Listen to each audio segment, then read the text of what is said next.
नमस्कार। आज अपन लोग बैटरी को कंटिन्यू करते हैं और एक दो न्यूमेरिकल देखेंगे। ज़्यादा बड़ा टॉपिक नहीं है, इससे क्वेश्चन बहुत हल्के पूछे जाते हैं। तो थ्योरी तो मैं बहुत दूर तक लेके गया हूँ, लेकिन इसमें मैं आपको बता दूंगा कहाँ इंपॉर्टेंट है। बस आप देखते जाओ। तो बैटरी के बारे में हम लोग ऑलरेडी इंट्रोडक्शन में जान चुके थे। तो बैटरी का दो इलेक्ट्रिकल कंडीशन होता है।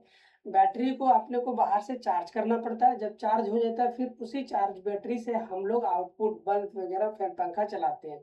तो बैटरी एक तो दो कंडीशन में पाया गया, एक तो खुद जब चार्ज होता है और खुद जब डिस्चार्ज होता है। जब बैटरी से पावर जाता है तो डिस्चार्ज होता है, और जब खुद बैटरी चार्ज होता है तो उसको अपन लोग बैटरी का चार्जिंग कंडीशन बोलेंगे। और जब बैटरी से पावर जाएगा तो उसको बैटरी का डिस्चार्जिंग कंडीशन बोलेंगे। दोनों कंडीशन में होता क्या क्या है, तो देखिए electrical condition of battery. Battery is an charging condition, पहला केस। तो in this case work is done on the battery. इस केस में हम लोग क्या करते हैं, बैटरी पे वर्क करते हैं। क्या वर्क करते हैं भाई, पोटेंशियल का डिफरेंस होने के लिए अपने को चार्ज का डिफरेंस होना चाहिए। इसीलिए अपन लोग इलेक्ट्रॉन को ट्रांसफर करवाते हैं पॉजिटिव प्लेट से लेकर निगेटिव प्लेट के बीच में। और वैसे ट्रांसफर कराने के लिए मुझे क्या करना पड़ेगा, बैटरी पे वर्क करना पड़ता है। तो इस केस में जो करंट होता है बैटरी का पॉजिटिव टर्मिनल से एंट्री करता है और निगेटिव टर्मिनल से बाहर निकलता है। ऐसा इसलिए होता है क्योंकि पॉजिटिव टर्मिनल का जो भी, इसको मुझे पॉजिटिव बनाना है तो इसका मतलब इलेक्ट्रॉन को यहाँ से क्या करना पड़ेगा, कमी करना पड़ेगा। जहाँ पे इलेक्ट्रॉन को कमी होता है वहीं पे पॉजिटिव चार्ज होता है। तो ये क्या करेगा, इलेक्ट्रॉन को यहाँ से यहाँ भेजेगा। ठीक है, इलेक्ट्रॉन को यहाँ से यहाँ भेजेगा, ये काम होता है।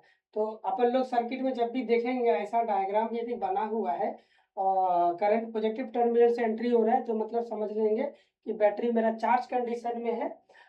और डिस्चार्जिंग कंडीशन में ये होता है कि in this case work is done on the battery by the battery. एक होता है ऑन द बैटरी, इस केस में बैटरी पे वर्क हो रहा है, इस केस में बैटरी के द्वारा वर्क हो रहा है। और इस केस में जो करंट जाएगा पॉजिटिव प्लेट से निकलेगा करंट और निगेटिव प्लेट में जाएगा, एंट्री लेगा। ठीक है, in this case electron is transfer from negative plate से इलेक्ट्रॉन को ट्रांसफर करके कहाँ से लेके जा रहे हैं, पॉजिटिव प्लेट में लेके जा रहे हैं। हम लोग जानते हैं इलेक्ट्रॉन पॉजिटिव प्लेट में आ रहा है, निगेटिव से यदि इलेक्ट्रॉन जा रहा है मतलब इलेक्ट्रॉन इधर जा रहा होगा। तो इलेक्ट्रॉन जिस डायरेक्शन में जाता है उसका अपोजिट डायरेक्शन में करंट होता है, तो ये सही कंडीशन है। ठीक है, और इस केस में हम लोग का वर्क डन जो होगा उसको निकालेंगे तो पॉजिटिव मिलेगा। Work done equal to EMF, जो भी बैटरी का ईएमएफ होगा और जो भी ट्रांसफर चार्ज किए हैं, मान लेते हैं 2 सेकंड में जितना अमाउंट ऑफ चार्ज ट्रांसफर हुआ होगा उसको अमाउंट को यहाँ मल्टीप्लाई कर देंगे तो बैटरी में तब तक 2 सेकंड तक इतना वर्क किया गया होगा। बहरहाल अपने को ये 2 पॉइंट बस याद रखना है कि बैटरी चार्जिंग कंडीशन में पॉजिटिव टर्मिनल से करंट एंट्री करता है और डिस्चार्जिंग कंडीशन में बैटरी का पॉजिटिव टर्मिनल से करंट निकलता है बाहर की ओर। इसमें एंट्री लेता है, इसमें निकलता है। तो इन दोनों साइन को देख के मुझे पता रहना चाहिए कि कौन सा बैटरी चार्ज हो रहा है, कौन सा बैटरी डिस्चार्ज हो रहा है। ठीक है, तो ये छोटा सा जानकारी था आपके लिए। आगे चलते हैं। अब कभी कभी घरों में आपने देखा होगा कि एक बैटरी से हमारा काम नहीं बनता है, अभी 2-3 बैटरी को जोड़ना पड़ता है। तो जोड़ने के दो तरीके हैं, एक है मेरे पास सीरीज कॉम्बिनेशन, एक है पैरेलल कॉम्बिनेशन। तो आपका बोर्ड एग्जाम में क्वेश्चन कहाँ से पूछ सकता है, सीरीज कॉम्बिनेशन से। ये है बीबीआई। पैरेलल कॉम्बिनेशन से बहुत कम क्वेश्चन पूछेगा, फिर भी हम लोग दोनों से नॉमरिकल देखने की कोशिश करेंगे। तो सीरीज कॉम्बिनेशन में एक बैटरी ये ले लिया जिसका ईएमएफ E1, अच्छा एक वर्ड यहाँ पे लिख देता हूँ, EMF of the battery remain constant through out it's life. पूरे लाइफ, इट्स लाइफ का मतलब बैटरी जब तक खराब नहीं होगा तब तक, जब खराब हो जाएगा तो उसका लाइफ को हम लोग खराब मान लेंगे। ठीक है, तो जब तक बैटरी जिंदा रहता है, काम रहता है, जितना एज तक बैटरी का हर एक बैटरी का एज रहता है 40 साल तक, 22 साल तक टिकेगा उस तरह। तो उसको बैटरी उस टाइम ड्यूरेशन को बैटरी का एज बोल रहे हैं या लाइफ बोल रहे हैं। तो जब तक बैटरी खराब नहीं होता तब तक बैटरी का जो पोटेंशियल है, वो ईएमएफ है, वो मेरा क्या रहेगा, कांस्टेंट रहेगा। अब आपका दिमाग में आएगा कि ईएमएफ कांस्टेंट है तो पोटेंशियल घटता कि बढ़ता क्यों, ईएमएफ घटता बढ़ता नहीं है। टर्मिनल पोटेंशियल डिफरेंस घटता पड़ता है, क्योंकि टर्मिनल पोटेंशियल डिफरेंस में आई दौड़ता है, उसके वजह से उसका वैल्यू घटता रहता है। ठीक है, तो यहाँ पे ईएमएफ हमेशा क्या होता है, कांस्टेंट रहेगा, इस बात को याद रखिएगा। ये बीबीआई ऑब्जेक्टिव क्वेश्चन में पूछ सकता है। आगे चलते हैं दोस्त। तो यहाँ पे अभी दोनों बैटरी को हम लोग करेक्ट करेंगे सीरीज कॉम्बिनेशन में। तो पहला बैटरी का ईएमएफ E1 है, दूसरा बैटरी का ईएमएफ E2 है, इंटरनल रेजिस्टेंस R1 है, इंटरनल रेजिस्टेंस R2 है। तो पूरे सर्किट डायग्राम पे मैंने बाहर से एक एक्सटर्नल रेजिस्टेंस, कोई बल्ब फैन पंखा कुछ भी लगा दिया, तो हमने R यहाँ पे लगा दिया। तो ये R, ये R, ये R तीनों देखो तो सीरीज में दिखाई दे रहा है, इसीलिए R इक्विवेलेंट यानी total resistance of the circuit हम लोग क्या करेंगे, R प्लस छोटा वाला R1 प्लस छोटा वाला R2। ठीक है, और टोटल ईएमएफ बैटरी का कितना हो जाएगा, E1 प्लस E2 हो जाएगा। और इंटरनल रेजिस्टेंस इक्विवेलेंट कोई पूछेगा तो सीरीज में है तो डायरेक्ट हम लोग जोड़ देंगे। सर्किट का टोटल करंट कितना जाएगा, ये सर्किट का करंट है, करंट CKT का मतलब सर्किट हो गया। तो टोटल सप्लाइड वोल्टेज, तो टोटल सप्लाइड वोल्टेज ये है मेरा E1 प्लस E2, तो E क्यू बोल रहे हैं। Total internal total resistance of the circuit वो R इक्विवेलेंट है। ठीक है, न्यूमेरिकल देखेंगे तो आपको ज्यादा समझ में आएगा। इधर देखिए पैरेलल कॉम्बिनेशन में बैटरी को हमने पैरेलल में कंबाइन कर दिया, ये नॉट इम्पोर्टेंट, ये ज्यादा क्वेश्चन में नहीं आता है। ठीक है, अब देखिए इंटरनल रेजिस्टेंस, जरा ध्यान से देखिए क्या होगा। टोटल इंटरनल रेजिस्टेंस ये दोनों क्या है, सीरीज पैरेलल कॉम्बिनेशन में, तो पैरेलल तरीके से जोड़ेंगे 1/R इक्विवेलेंट, तो फॉर्मूला ये देखेगा। तो पूरा सर्किट का रेजिस्टेंस कितना आ जाएगा, तो जब इसको हम लोग जोड़ देंगे तो R इक्विवेलेंट यहाँ से मुझे मिलेगा, ये वाला R इक्विवेलेंट और ये वाला दोनों क्या कैसे कैसे दिखाई देगा आपको, सीरीज में दिखाई देगा। अरे ऐसे दिखाई देगा ना, मान लेते हैं ये बैटरी है मेरा और ये बाहर का रेजिस्टेंस है, तो ये वाला R और ये यहाँ से आप इसको सॉल्व करके यहाँ से R इक्विवेलेंट निकालोगे छोटा, ये वाला और ये वाला देख के बताओ कैसा है,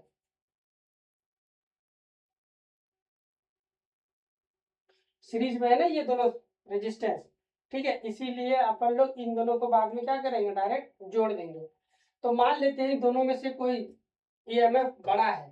ठीक है, इस केस में अपने को मानना पड़ेगा, मान लेते हैं कि दोनों में से कोई बड़ा है, तो यहाँ पे E1 को बड़ा मान लिया, तब जो सर्किट का करंट होगा, नेट ईएमएफ लिखा नहीं है क्या, नेट ईएमएफ नहीं लिखा तो बट कोई बात नहीं, फिर भी समझ में आ जाएगा। तो नेट सर्किट का जो करंट होगा, बड़े में से छोटे ईएमएफ को घटाएंगे और टोटल रेजिस्टेंस से डिवाइड कर देंगे, तो पूरे सर्किट का करंट आ जाएगा। हमने यहाँ पे क्या माना है, E1 को बड़ा माना है। ठीक है, फटाफट से स्क्रीनशॉट लीजिए इसको। जैक बोर्ड में ये वाला लाइन इंपॉर्टेंट है। अभी इस कंसेप्ट को समझने के लिए हम लोग छोटा सा न्यूमेरिकल देखते हैं।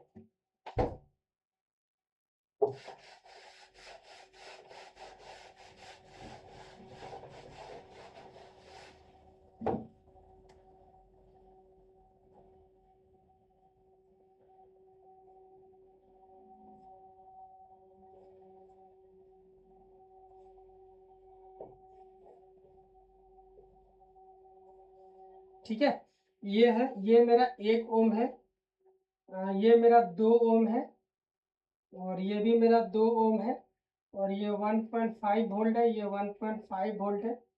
तो पूछता है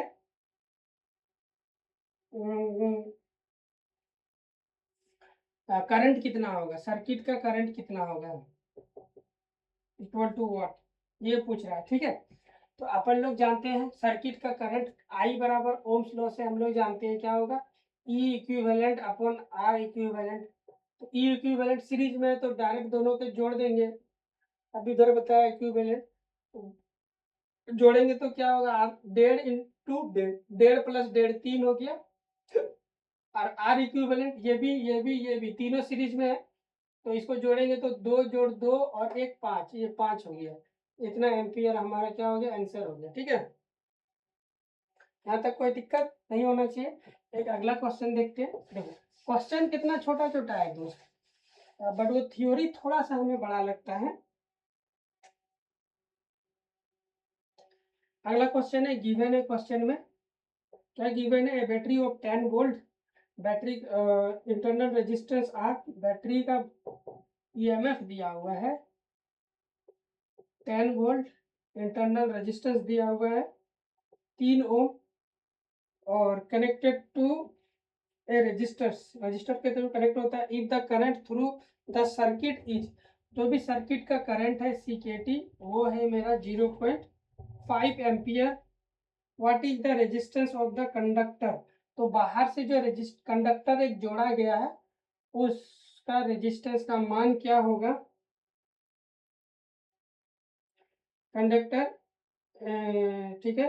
what is the TPD when circuit is closed, और टर्मिनल पोटेंशियल डिफरेंस ये क्या होगा, ये भी पूछा है। तो देखिए यहाँ पे एक कोई बैटरी होगा, बना लेते हैं सर्किट डायग्राम से, आपको ज़्यादा आसानी से समझ में आएगा।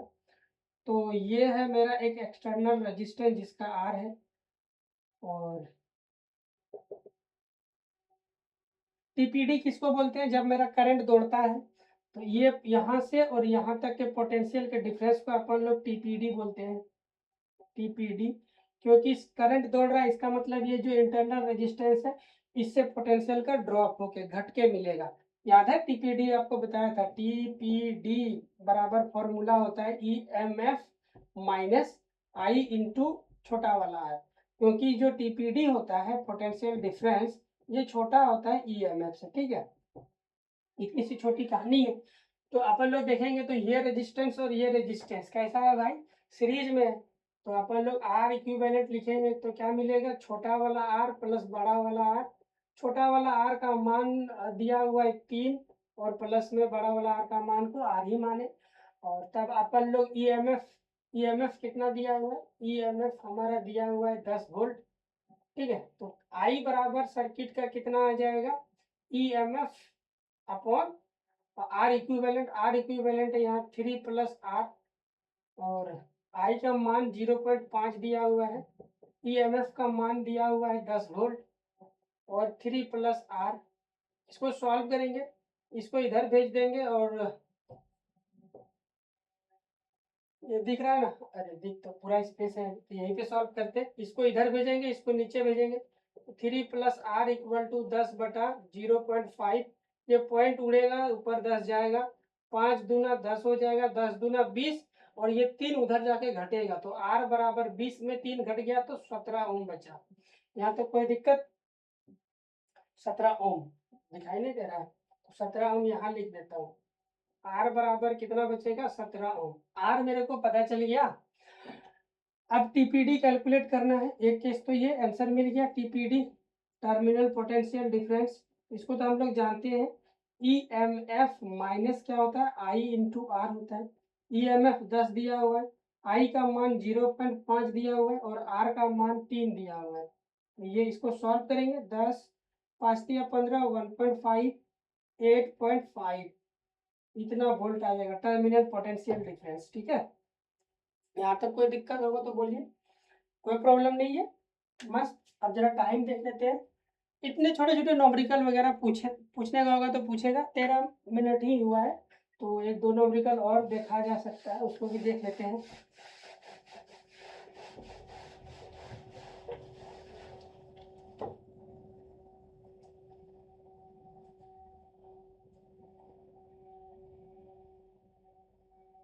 Resistance of EMF give the current of इतना with the external resistance इतना, current of इतना with external resistance इतना, calculate internal resistance of the EMF। हाँ ये भी अच्छा क्वेश्चन है।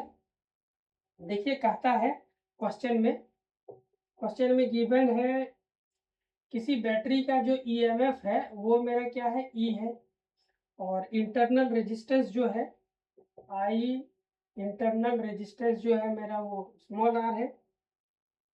तो दो कंडीशन दिया हुआ है, एक तो कंडीशन नंबर 1 में, कंडीशन नंबर 1 इसमें ये बोल रहा है कि करंट सर्किट का करंट मेरा 0.5 एम्पियर होता है जब मेरा बाहर का जो रेजिस्टेंस है वो हो जाता है 12 ओम।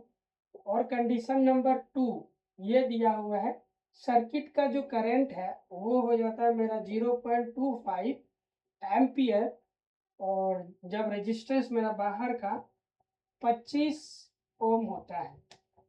तो इस केस में ये दोनों फाइंड आउट करना है। तो अपने को इसका मान क्या होगा और ये मान क्या होगा ये पता करना है। ठीक है, सबसे पहले एक डायग्राम बनाते हैं, तो डायग्राम से सारी कहानी क्लियर हो जाएगा अभी। ये ठीक है, ये आर है, ये छोटा वाला है, ये है। तो केस नंबर 1 को लेके चलेंगे। केस नंबर वन में क्या दिया हुआ है भाई, आई सी के टी का मान, तो E M F upon R equivalent, ये दोनों तो सीरीज में है, तो ये हो जाएगा ई एम एफ। छोटा वाला आर का मान नहीं गिवन है, बड़ा वाला आर का मान इसमें 12 गिवन है, और सर्किट का करंट 0.5 गिवन है। ठीक है, तो आप जरा ध्यान से देखो, तो 0.5 इसको इधर भेज देता हूँ, तो आर प्लस 12 इक्वल टू और ई एम एफ अपॉन 0.5, इसको उड़ाऊंगा ऊपर 10 जाएगा, और 5 दूना 10, ये are plus 12 equal to 2E। एक तो ये 2E दिख रहा है ना, हाँ ये कंडीशन। अब सेकेंड केस में देखिए, सर्किट का करंट सॉल्यूशन है ये, सर्किट का करंट कितना दिया हुआ है भाई, सर्किट का करंट दिया हुआ है ये 0.25, और हम लोग जानते हैं E M F upon R equivalent equal to 0.25। R equivalent मेरा क्या हो जाएगा, छोटा वाला आर प्लस बड़ा वाला आर 25, इसको सॉल्व करेंगे, पॉइंट को उड़ाएंगे नीचे, ये 25 चौका 100 हो गया, 4 इधर आएगा 4E, और ये दोनों उधर चला जाएगा, तो आर प्लस 25। यहाँ तक कोई दिक्कत, तो ये इसको 1 मानेंगे, इसको 2 मानेंगे। अब सॉल्व करेंगे, सॉल्विंग 1 एंड 2 को सॉल्व करेंगे, तो are plus 25 equal to 4E, ये इधर are plus 12 equal to 2E, तो घटा देंगे, घटाएंगे तो सिंबल बचेगा, ये दोनों छम 12 में 25 में 12 गया तो 13 बचा, इधर आपका 2E बचेगा, तो E बराबर कितना आ गया, 13/2, ये दिख रहा है ना, हाँ 13/2 आ गया। तो एक का मान तो आ गया, क्या आया, E का मान यहाँ से 13/2। आप किसी एक समीकरण में रख दीजिए, समीकरण 1 में रख दीजिए, इसको मिटा देता हूँ।